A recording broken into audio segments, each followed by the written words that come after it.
श्राद्ध श्रद्धा से होला। श्राद्ध श्रद्धा से होला। श्राद्ध में अशुद्ध बात ना होके के चाहिए।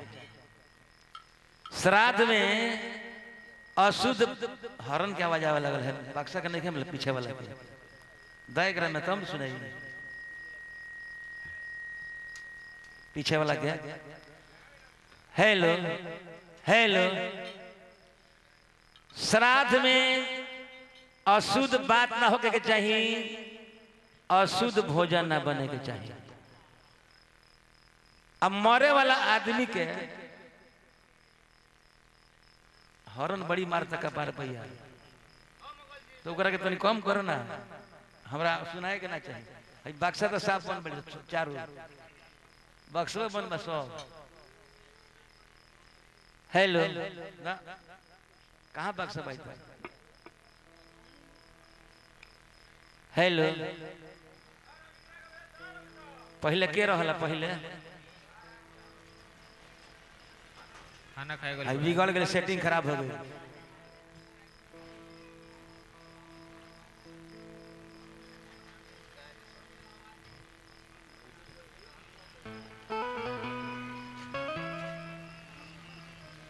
बक्सा में दीजिए, बक्सा बक्सा बजा भाई सब। हेलो हेलो, बस ठीक। थोड़ा गौर करी, कितने पर है बाबू? ठीक बा। श्राद्ध में अशुद्ध बात ना होके चाहिए, तो हरण कम करो। अशुद्ध भोजन ना बने के चाहिए, हल्ला बंद करी। मरे वाला आदमी के बेटी के बेटा, मरे वाला आदमी के बेटी के बेटा श्राद्ध में खाना खा ले, मरे वाला आदमी के बेटी के बेटा श्राद्ध में खाना खा ले, तो 5 गो पंडित जी महाराज कमो खाए में तो कोनो फर्क पड़े को नहीं। रामायण पुराण महाभारत के कथा होके के चाहिए, आत्मा के शांति खातिर। 27 तारीख के दिन शुक्रवार, 27 तारीख करीब 10 बजे सुबह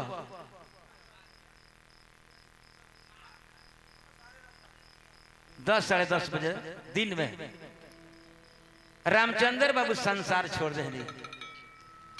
यह द्वार है, यह घर है, यह दरवाजा है। आज रामचंद्र बाबू के श्राद्ध कार्यक्रम भोज होता, और 27 तारीख का भाई यह द्वार है। मंत्री जी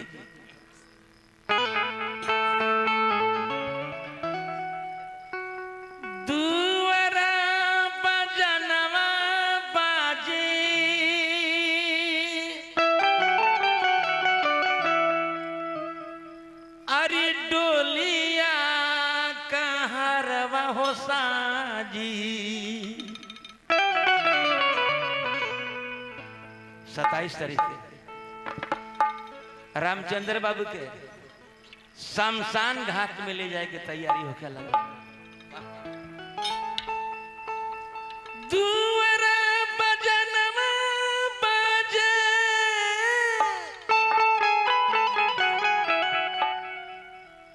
अरे डोलिया हो साजी। 27 तारीख है। हम आँखी देखनी, पैदान भाई,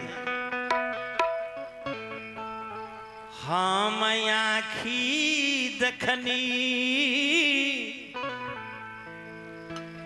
कनिया ना रोवे कहरिया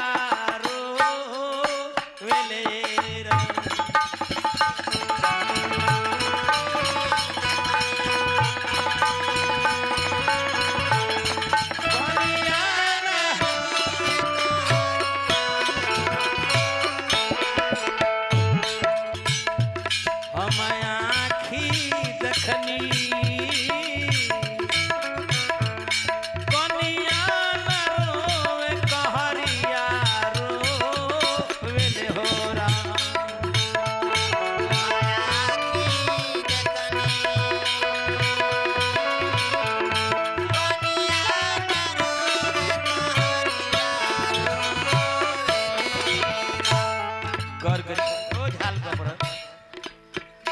हमारा माननीय राजकुमार बाबू हमारा भगिना के पोता के तरफ से पोता 100 रुपए के पुरस्कार आइल बा रामचंद्र बाबू के नाम पर। हम आँखी देखनी कनिया न रोवे कहरिया रोवेलेरा।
और गौर करी हम आँखी देखनी कनिया न रोवे कहरिया रोवे राम। सोर हो सिंगारवा कई के डोली में ओ हरवा हो कई के।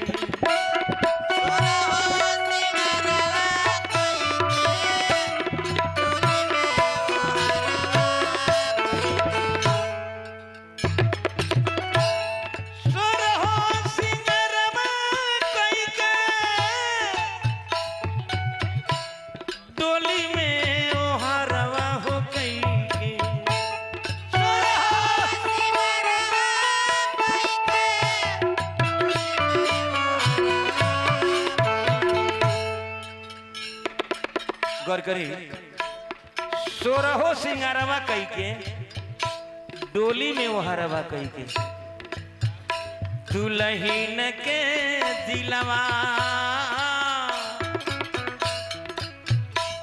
देखिए गौर करी हमारे माननीय खादी भंडार के माननीय मंत्री जी रामचंद्र बाबू के नाम पर 500 रुपया दान कैनी वहां के नाम पर। रामचंद्र बाबू फुलवारी लेके चल गए नी ई बारी फुलवारी हरदम फुलाए रहे। सोरहो सिंगारवा कई के डोली में वो हरवा कई के दुल्हन के दिलवा।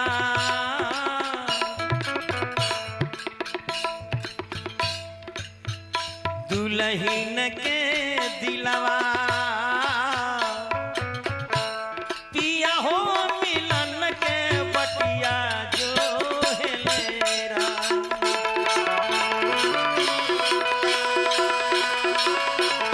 पिया हो मिलन के बटिया दुल्हन के दिलवा। पिया हो मिलन के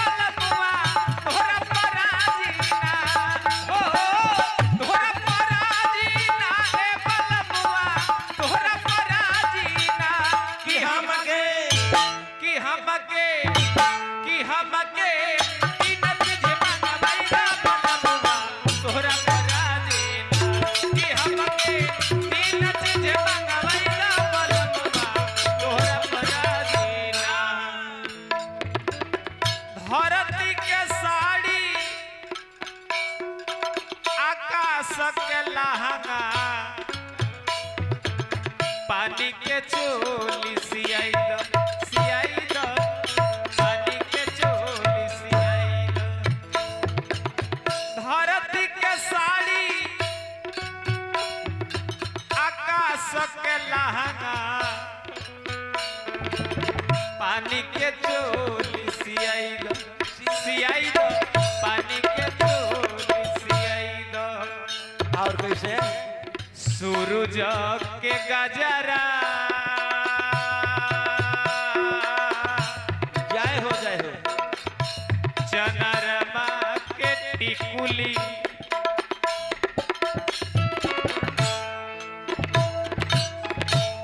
सूरज के गजरा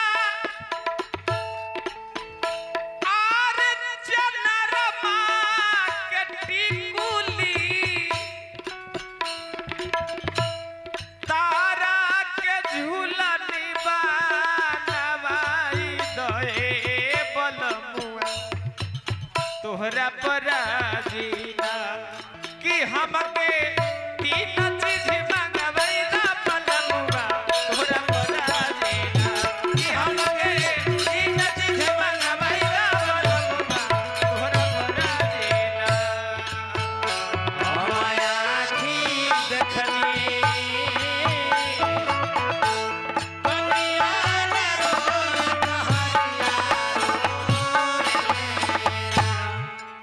देखी मेहदीनगर जिला समस्तीपुर आदरणीय माननीय हमारे मुखिया जी रामचंद्र बाबू के नाम पर आत्मा के शांति खातिर सब कलाकार के पुरस्कार देनी 500 रुपया हमरो के दान केनी वहां के नाम पर मुखिया जी के पद प्रतिष्ठा भगवान बना के रखे मंत्री जी बैरागी बाबू हमनी के गुरु महाराज श्री राजा राम बाबू के पद प्रतिष्ठा पूरा समाज के भगवान बना के रखे।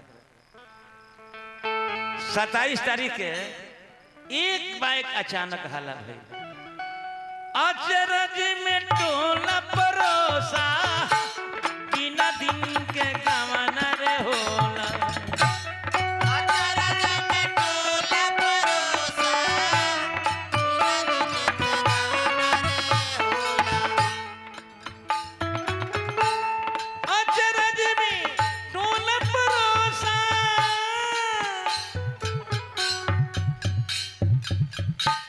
बिना दिन के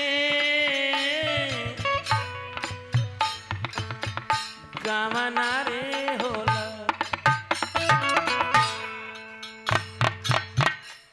अचरज में टोला परोसा बिना दिन के गवाना होला त्रिपुरारी उनका त्रिपुरारी उनका हियरा के हिया उनका सोलेरा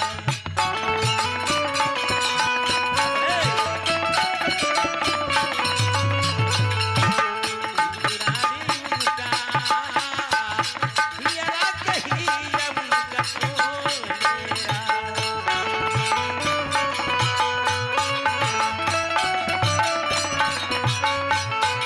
त्रिपुरारी उनका हियरा के हिया उनका सोलेरा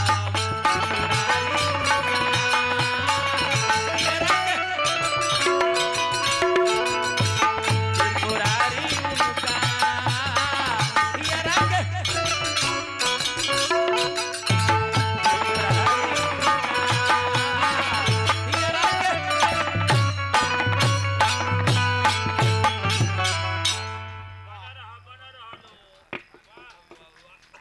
देखिए पूजनीय व्यास श्री बैरागी बाबा 50 से बेसी 50 हाली से ज्यादा दू गोला हमने के लड़ले बनी सर बैरागी बाबा कभी गोले बनी गुरुए समान मान के मान सम्मान दे के गोले बनी 100 रुपया का आशीर्वाद दिल बनी 1 लाख बा हमरा हमरो के दिल श्री रामू बाबू के गोड़ लगे तनी चरण के बाबा के